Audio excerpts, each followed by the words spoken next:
Hey all right and welcome to all. इस video में हम डिस्कस करेंगे official PIB government of India की वेबसाइट से पीआईबी के daily notes prelims plus mains के लिए। कल हमने 22 सितंबर किए थे, आज हम 23 सितंबर के करेंगे। रोज़ रात को हम 8 बजे तक गवर्नमेंट की वेबसाइट देखते हैं और जो बाद में यानी कि कल 8 बजे तक जो भी अपडेट होगा, कल हमने 8 बजे तक किया था। कल हमने देखा था 22 सितंबर, यहाँ पर डेट वाइज मेंशन रहता है। कल हमने स्वच्छ सर्वेक्षण में चंडीगढ़ लास्ट 5 सालों से अच्छा परफॉर्म कर रहा है, यहाँ तक देखा था। उसके बाद आज जो भी जितने भी 23 सितंबर तक अपडेट हैं उनको आगे देखते रहते हैं। जैसे उड़ान स्कीम है वो मैंने नोट्स के बेसिस पे अभी मैं ओवरव्यू दूंगा कि क्या क्या इन चीज़ों में पढ़ेंगे, ठीक है। अब यहाँ पर बहुत सारी चीज़ें दी गई है। रूसा है, रूसा पूछा जा सकता है। एक एक्साइज है पैसेक्स, वो एक्साइज पूछी जा सकती है, ठीक है। MANF स्कीम क्या है, तो जो भी इंपॉर्टेंट यहाँ पर डिफरेंट चीज़ें यहाँ पर दी गई हैं वो हम डिटेल में डिस्कस करेंगे। तो आज हम कहाँ तक करने वाले हैं वो मैं आपको बता देता हूँ। ये बहुत सारी न्यूज़ हैं जो भी इसमें डिटेल हमारे काम की हैं, क्योंकि बहुत सारी न्यूज़ ऐसी भी होंगी कि कहीं नर्सिंग कॉलेज खुल रहा होगा, कहीं पर गवर्नमेंट यानी कि पीआईबी में वो हर चीज़ होती है, यानी कि हर एक सेकंड का डाटा भारत सरकार ने क्या किया वो सब यहाँ पर मेंशन होता है। तो आज हम करेंगे वीमेन एंटरप्रेन्योरशिप तक, ठीक है। अब जब कल का हम डिस्कस करेंगे वीमेन एंटरप्रेन्योरशिप के ऊपर जो भी न्यूज़ होंगे ना वो डिस्कस करेंगे। तो यानी कि कोई भी, यानी कि 23 सितंबर का है तो ऐसा नहीं होगा कि यार कोई रात के 12 बजे भी अपलोड हुई है तो हम उसको मिस नहीं करेंगे, ठीक है। तो अब नोट्स के फॉर्म में डिस्कस कर लेते हैं। तो जो पीआईबी देखते हैं वो डेली के जो मेंस आंसर राइटिंग की वीडियो भी देख सकते हैं, वो अभी हम साथ साथ ही अपलोड करते हैं, ठीक है। तो आज के देख लेते हैं कौन कौन सी न्यूज़ इंपॉर्टेंट है 23 सितंबर की। तो सबसे पहले न्यूज़ है ministry of law and justice से। अभी इन्होंने एक फर्स्ट एडिशन रिलीज किया है टेली लॉ प्रोग्राम का। टेली लॉ प्रोग्राम का इन्होंने टाइटल क्या दिया है, reaching the unreached voices of beneficiaries. कभी कभी क्या होता है, बहुत ज़्यादा वल्नरेबल सेक्शन होता है गांव में, तो उनको लॉ के कानून के बारे में पता नहीं होता, ठीक है। तो यहाँ पर टेली लॉ प्रोग्राम यानी कि आप कॉल करोगे, आप एडवाइस ले सकते हो। तो यहाँ पर रजिस्टर हुए 3 लाख बेनिफिशियरी ने, जो भी रिमोट एरियाज थे लगभग 260 जिलों में से, और including 115 aspirational district. Aspirational district वो होते हैं जो बहुत ज़्यादा वल्नरेबल होते हैं, बैकवर्ड रहते हैं, जिनको उतना ज़्यादा जानकारी नहीं होती है। तो यहाँ पर टेली लॉ, नाम से लग रहा है ना टेली लॉ, एक तरह से ये जान लो टेलीफोन में आपको लॉ की पूरी जानकारी मिलेगी, कैसे FIR करनी है, जितनी भी जानकारी होती हैं वो सब इसमें। तो ये पहला यहाँ पर था। दूसरा मिनिस्ट्री ऑफ कॉर्पोरेट अफेयर से रिलेटेड है। मेडी लाइफ के शेयर पूरे एक्वायर किए गए हैं तो CCI ने अप्रूव दे दिया है। तो कॉम्पिटिशन कमीशन ऑफ इंडिया, यहाँ पर से सेकंड न्यूज़ से हमें पता चलता है competition of commission of India important हो जाता है। तीसरा सबसे इंपॉर्टेंट प्रीलिम्स के लिए न्यूज़ है, ये हमेशा पूछी जा सकती है। तो अभी मैं कहूँगा पासएक्स, ठीक है, क्या बोलूँगा इसे, पासएक्स, इसका फुल फॉर्म है पैसेज एक्सरसाइज। अब ये किन दो कंट्रीज़ की नेवी के बीच में होती है, ये आपसे डायरेक्ट पूछा जा सकता है। तो कल मैं ये द हिंदू जब पढ़ा रहा हूँ ना तो तब ये पूछूंगा। तो रॉयल ऑस्ट्रेलियन नेवी और इंडियन नेवी के बीच में ईस्ट इंडियन ओशन रीजन में पासएक्स होता है, ठीक है। ये एक्सरसाइज होती है, ये इंडियन नेवी और ऑस्ट्रेलियन नेवी के बीच में होता है, ये इंपॉर्टेंट है, ठीक है। अब कब होने वाली है, 23 से लेकर 24 सितंबर के बीच, यानी कि आज जब मैं रिकॉर्ड कर रहा हूँ तब चल रही होगी ये, और कल भी चलेगी।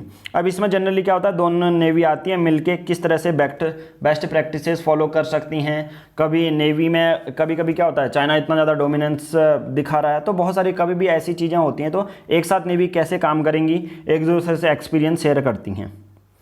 नेक्स्ट न्यूज़ आती है मिनिस्ट्री ऑफ एजुकेशन के ओर से। आपको यहाँ पर पढ़ना है रूसा के बारे में, क्या, रूसा के बारे में, बट यहाँ पर देखने को मिलता है शिक्षक पर्व इनिशिएटिव, ठीक है। ये रूसा से नहीं है बट हायर एजुकेशन से रिलेटेड है। शिक्षक पर्व इनिशिएटिव में क्या करेंगे, ड्यूरिंग 8 से लेकर 25 सितंबर तक सेलिब्रेट किया जा रहा है। इसमें वेबिनार कंडक्ट ही करेंगे, ठीक है, ताकि हायर एजुकेशन को और ज़्यादा प्रमोट किया जा सके। उतनी ज़्यादा इंपॉर्टेंट न्यूज़ नहीं है क्योंकि ऐसे वेबिनार कंडक्ट होते रहते हैं, बट ये चल क्या रहा है वो मैंने बता दिया, ये इंपॉर्टेंट नहीं है, ठीक है, नोट करना।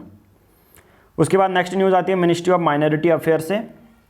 अभी यहाँ पर बहुत सारे जो लोगों का कैंडिडेट का सिलेक्शन किया जाता है और उनको स्कॉलरशिप भी दी जाती है under the MANF scheme. MANF क्या है, तो कभी पूछा जाए ना, मौलाना आज़ाद नेशनल फेलोशिप स्कीम किसके अंडर आती है, मिनिस्ट्री ऑफ माइनॉरिटी अफेयर। तो बहुत सारी फेलोशिप स्कीम होती है, तो मैं इनको पढ़ा क्यों रहा हूँ। जनरली ये स्कीम है, एम्पावर करती है ऐसे स्टूडेंट को जो माइनॉरिटी ग्रुप से बिलोंग करते हैं। अब 6 माइनॉरिटी कम्युनिटी को यहाँ पर जो है फेलोशिप मिलेगी, ठीक है। एजुकेशनल एम्पावर किया जाएगा बुद्धिस्ट, क्रिश्चियन, जैन, मुस्लिम, सिख, जोरास्ट्रियन यानी कि पारसी कमेटी को। बट ये इंपॉर्टेंट क्यों हो जाती है न्यूज़, क्योंकि ये देखो MANF scheme is implemented through UGC। तो आज ही हमने पढ़ा था द हिंदू की न्यूज़ में UGC के बारे में। चलो कमेंट बॉक्स में बताओ UGC कब बनी थी, आज ही मैंने पूरी बॉडी करवाई है, ठीक है। तो इसलिए MANF स्कीम इंपॉर्टेंट हो जाती है।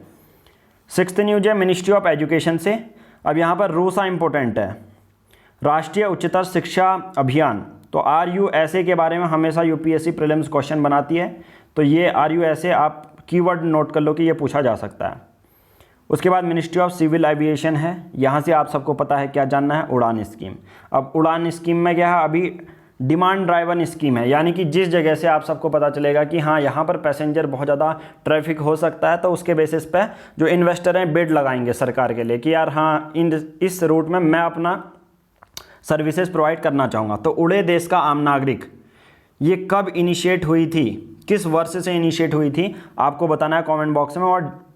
और यहाँ पर VGF लिखा है, वायबिलिटी गैप फंडिंग होती है। वायबिलिटी गैप फंडिंग का मतलब बहुत सिंपल है, सपोज मैं एक प्राइवेट कंपनी हूँ और मैं चाहता हूँ कि मैं इस रीजनल रिमोट एरियाज़ में अपना प्लेन उड़ाऊँ।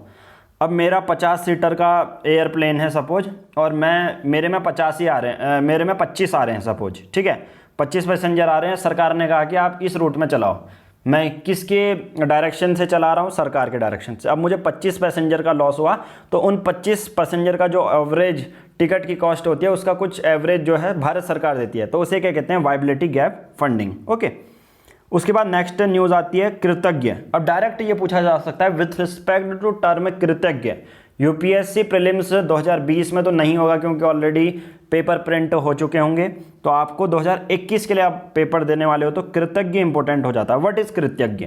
तो कृतज्ञ एक तरह से हैकाथन है, जैसे होता है ना हैकाथन, मतलब जनरली क्या होता है, कभी कभी किस तरह से कोई गेम बनाने का हैकाथन होता है, बहुत सारी चीज़ें होती है जिसमें टेक्नोलॉजी इंक्लूड होती है, एक तरह से सेमिनार टाइप का, ठीक है। तो कृतज्ञ जो हैकाथन है वो ministry of agriculture and farmer welfare का है, तो ये डायरेक्ट बहुत ज़्यादा पूछा जा सकता है। National agriculture higher education project of ICAR आप सबको पता है क्या होता है, Indian council of agriculture research. इसका हेडक्वार्टर पूछ लिया जाता है कहाँ है, आपसे भी कमेंट बॉक्स में आपको बताना है। तो एक तरह से एग्रीकल्चर टेक हैकाथन है जो किसानों के लिए मैकेनाइजेशन, जो मशीन्स हैं उसको प्रमोट करेगा एग्रीकल्चर में। तो ये हैकाथन किसके अंदर आता है, ministry of agriculture and farmer welfare कृतज्ञ, क्योंकि आपसे फंसाया जा सकता है आपको कृतज्ञ हैकाथन किस मिनिस्ट्री के अंदर है। तो हैकाथन है, आप सोचोगे यार साइंस एंड टेक्नोलॉजी ही होगा, तो ऐसे कभी कभी हम प्रीलिम्स में फंस जाते हैं। ओके, नेक्स्ट न्यूज़ आती है ministry of road transport and highways, ठीक है। अब यहाँ पर से क्या इंपॉर्टेंट है, अब ये इंपॉर्टेंट है प्रीलिम्स के लिए। यहाँ है सिनकुन-ला टनल। अगर मैं आपसे पूछूंगा सिनकुन-ला टनल इतना इंपॉर्टेंट क्यों है, सबसे पहले वर्ल्ड का लॉन्गेस्ट हाई एल्टीट्यूड टनल है, पूरे दुनिया में वर्ल्ड का लॉन्गेस्ट हाई एल्टीट्यूड में बना हुआ टनल है सिनकुन-ला टनल। अब ये जो टनल है किसको जोड़ेगा, ये भी UPSC प्रीलिम्स में पूछा जा सकता है, मनाली से कारगिल। अब जब ये टनल बनने वाला है, सरकार इसमें बहुत ज़्यादा जोर दे रही है, प्रायोरिटी बना रही है इसको, हाईवे ऑपरेशनल प्रोजेक्ट को, तो ये पूरे वर्ष भर खुला रहेगा ये टनल। तो मनाली और कारगिल में अब जितनी भी चीज़ें होती हैं ना, चाहे आर्म्स पहुंचाने हो, फूड सप्लाई देनी हो, तो ये पूरा अब सालों साल खुला रहेगा। तो ये किसका प्रोजेक्ट है, under ministry of road transport and highway का प्रोजेक्ट है। अभी स्पीड अप कर दिया है अपने प्रोजेक्ट को, और ये कितने किलोमीटर की है ये भी प्रीलिम्स में पूछा जा सकता है। प्रीलिम्स में तो पूछा जा सकता है एक स्टेटमेंट, बाकी UP PCS या दूसरे जो PCS के एग्जाम होते हैं ना, टू द पॉइंट आपसे वो पूछ लेते हैं। तो वर्ल्ड का लॉन्गेस्ट हाई एल्टीट्यूड सिनकुन-ला टनल है, 13.5 किलोमीटर लॉन्ग, ठीक है, तो ये याद रखना। और ये किसको, मनाली से कारगिल को जोड़ेगा। नेक्स्ट है ministry of agriculture and farmer welfare की। अब यहाँ पर कुछ स्कीम्स के नाम दिए हैं जो आपको पढ़ने हैं अपने, जब भी UPSC प्रीलिम्स आएगा तो जो स्कीम आती है ना वो इंपॉर्टेंट हो जाती हैं, क्योंकि इतनी सारी स्कीमें सब आपको बल्क में नहीं पढ़नी, जो आई हैं 1 साल के अंदर या 1.5 साल के अंदर वो पूछी जाएंगी। प्रधानमंत्री कृषि सिंचाई योजना पहली स्कीम है, सॉइल हेल्थ कार्ड स्कीम दूसरी है, सब मिशन ऑन एग्रीकल्चर मैकेनाइजेशन तीसरी है, ठीक है, ये इंपॉर्टेंट है। Ministry of commerce and industry, अभी national GIS enabled land bank system चल रहा है, तो गवर्नमेंट ने अभी क्या है इंडस्ट्रियल रिफॉर्म, मतलब IAS पोर्टल के बेसिस पे, अभी कभी कभी कोई इन्वेस्टर होता ना, उसको नहीं पता अगर किसी जगह पे वो इन्वेस्ट करना चाहता है कि कितनी प्लॉट है, कितना लैंड है, तो वो national GIS enabled land bank system है। तो ये किसकी, ministry of commerce and industry के अंदर आता है।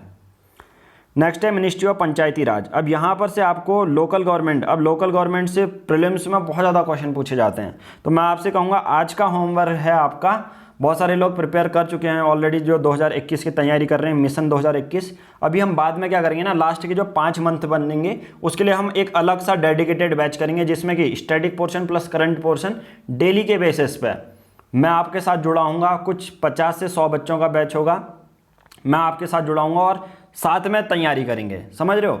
यानी कि मैं यहाँ से टास्क दूंगा, आप उसको परफॉर्म करोगे, फिर रात को ये एक अलग सा सेपरेट ग्रुप होगा मिशन 2021 के लिए, सिर्फ 2021 के लिए, ठीक है। बट जब लास्ट के 5 महीने बचेंगे तब तक आपको करना है रिप्रेजेंटेशन इन पंचायत। अब इसमें क्या है, पंचायत एक लोकल गवर्नमेंट है, हालांकि स्टेट सब्जेक्ट है 7th schedule constitution of India का, बट यहाँ पर वीमेन की रिप्रेजेंटेशन कितनी होती है, 1/3 होती है, आप सबको पता है, रिजर्व हैं सीटें।